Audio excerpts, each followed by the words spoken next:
Hi, I'm Emily Homan, a project geologist at Ninyo and more.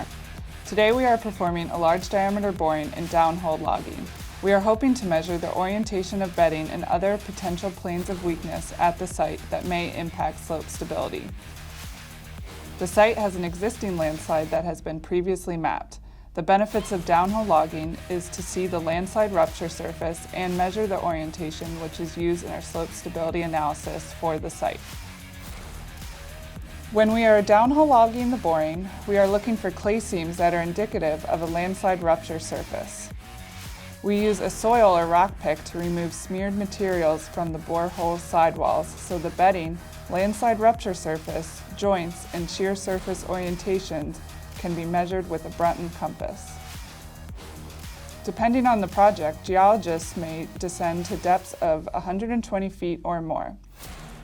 A three-way gas detector is used to monitor air quality, and a supplemental air hose providing fresh air is used if needed.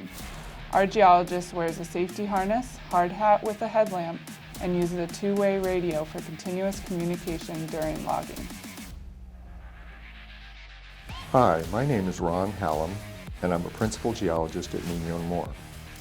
Based on what Emily and I are observing downhole, the geologic unit that we are seeing is folded and faulted cesspit formation.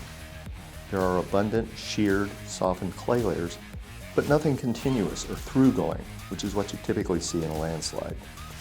It's not surprising that there are numerous landslides mapped in the Malibu area within this unit because it is extensively folded and fractured. In addition, there is water seepage at several depths, and these are all prime ingredients of landslides.